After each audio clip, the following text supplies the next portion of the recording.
دیکھیے، یہ الہ کا مسئلہ بڑا زبردست مسئلہ ہے. اس کو بیان کرنے کی وجہ سے دنیا جاتی ہے اور اس مسئلے کو چھپانے کی وجہ سے دنیا آتی ہے. اس وجہ سے یہ مولوی اس مسئلے کو دبا رہے ہیں.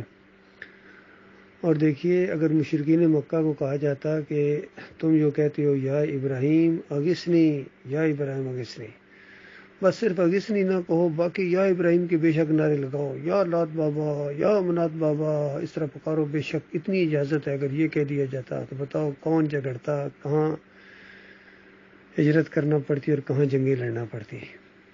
تو یہ اس نے سب کو خوش کر دیا. اس رافضی نے جب بھی یوٹیوب کھولو کہیں نہ کہیں صحابہ کے خلاف بے ایمان زہر اگل رہا ہوتا ہے. اور جس طرح یہ کہہ رہا ہے لبیک یا رسول اللہ پکارو، یعنی یہ خادم حسین رضوی کے مریدوں کو خوش کر دیا. لبیک یا حسین پکارو، سارے شیعوں کو خوش کر دیا. یا رسول اللہ پکارو، بس مدد نہیں کہنا، باقی انڈرسٹوڈ ہے. ظاہری بات ہے، یا رسول اللہ جب پکارو اس کا کیا مطلب ہے؟ جس طرح مسجد کے اندر یہ لکھتے ہیں ایک طرف یا اللہ اور اس کے بالکل مقابلے میں یا رسول اللہ، آگے مدد کو نہیں لکھتے ہیں. تو بتاؤ یہ شرک ہے یا نہیں ہے؟ بالکل مقابلہ ہے یا نہیں ہے؟ تو اصل میں ان کو شرک کی جو ہے نا سمجھ ہی نہیں ہے، پہچان ہی نہیں ہے. ایمان کی ان کو سمجھ ہی نہیں ہے. ایمان خالص کی ان کو ہوا بھی نہیں لگی ہے. یقین کریں، یہ واقعی صحیح آپ نے کہا کہ یہ عبداللہ بن ابی ہے اس دور کا. اور اگر یہ سب کے پیچھے تم نمازیں پڑھتے ہو تو پھر جھگڑا کسی بھی چیز کیوں رہے ہو؟ بس ٹھیک ہے، تمہارے نزدیک سارے مومن ہیں، تو پھر کیوں بیچ میں یہ شور مچایا ہوا ہے؟ تو یہ ان کے جو بڑے بڑے گزرے ہیں، ان کے جو شرک یا کفریہ چیزیں ہیں اس کو بھی سامنے لاتا ہے اور کہتا ہے یہ رحمۃ اللہ علیہ بھی ہیں. کبھی کہتا ہے حسن ظن رکھو، ہو سکتا ہے آخری لمحے میں توبہ کر کے مر گئے ہوں، آخری سیکنڈ میں. تو پھر سب کے بارے میں یہی کہو، پھر قادیانی کے بارے میں کیوں یہ کہ نہیں کہتے ہو؟ سب کے بارے میں یہی کہو. ایسا نہیں ہوتا ہے. عالم دین جو توبہ کرتا ہے الذین تابوا واصلحوا وبینوا، توبہ کریں، اصلاح کریں اور بیان کریں. یہ نہیں کہ پوری زندگی شرک و کفر بیان کرتے رہے ہوں، لوگوں کو گمراہ کرتے رہے ہوں اور مرنے سے ایک سیکنڈ والے توبہ کر لیں. اس طرح کی توبہ کہ اللہ توفیق ہی نہیں دیتا ہے. اور مرتے دم تک جو کافر رہے ان کی توبہ نہیں ہوتی ہے. تو باقی یہ بہت ظالم مولوی ہے. توصیف الرحمان کا بھی یہی معاملہ ہے، اس کا بھی یہی مسئلہ ہے. طارق جمیل بھی ایسا ہی ہے، سارے ایسے ہی ہیں. اس سے بڑا اس کا استاد گزرا ہے یہ جو مولوی اسحاق، جس کو اپنا یہ شیخ کہتا ہے. اتنا ظالم مولوی گزرا ہے، اتنا رافضی مولوی گزرا ہے، صحابہ کا دشمن مولوی گزرا ہے. مر گیا، اپنے انجام کو پہنچا، یہ بھی اپنے انجام کو پہنچے گا. اسی طریقے سے ڈاکٹر اسرار بھی دوغلا، ایک طرف وحدت الوجود کا حمایتی اور دوسری طرف کہتا ہے میں توحید بیان کرتا ہوں. تو اس طریقے سے یہ طاغوتوں کے پرستار گزرے ہیں. اور یہ اصل میں طاغوت پرست ہے، بہت بڑا طاغوت پرست ہے. اب تو یہ خود طاغوت کے منصب کے اوپر فائز ہو گیا. یہ علی انجینئر بالکل فریبکار ہے، دھوکے باز ہے اور صحیح چیز کو تروڑ مروڑ کے پیش کرتا ہے. وہ پیش کر دیکھو، کہتا ہے ہمارا نماز میں یا رسول اللہ کہتے ہیں السلام علینا وعلی عباد اللہ الصالحین اشہد ان لا الہ الا اللہ.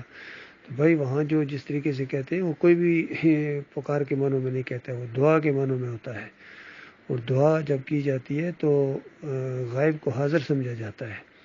اس کی مثال اس طریقے سے، اگر کسی کا باپ فوت ہو چکا ہو تو وہ بھی یہی کہتا ہے اے میرے باپ، اللہ تیرے اوپر رحم کرے، تو نے مجھے کتنی اچھی تعلیم دی جس کا آج مجھے فائدہ ہو رہا ہے. تو اے میرے باپ، اس طرح دعا کی جاتی ہے. تو دعا میں یہ اسی کا استعمال کیا جاتا ہے یا پکار میں کیا جاتا ہے. تو اس کو یہ کدھر فٹ کر رہا ہے اور رافضیوں کو اور بریلویوں کو سب کو خوش کر رہا ہے. تو اصل میں یہ فریبکاری ہے، یہی چیز ہوتی ہے. اصل میں یہی چیزیں اللہ نے ان مریضوں کے لیے رکھی ہیں. اور جس طرح پچھلے کلپ کے اندر محمد حنیف کس طریقے سے فریب دے رہا ہے لوگوں کو کہ دیکھو وہاں تو لی ساجدین، دیکھو مجھے سجدہ کر رہے ہیں، اور وہاں پھر وخروا لہ سجدا، تو پھر یوسف علیہ السلام کو سجدہ ہوا. اس طرح کڑی سے کڑی ملا کے جو گویا اس کی بات بن گئی. ایسے بات نہیں بنتی ہے پتر، یہ بہت مشکل مصیبت میں پڑ جاؤ گے.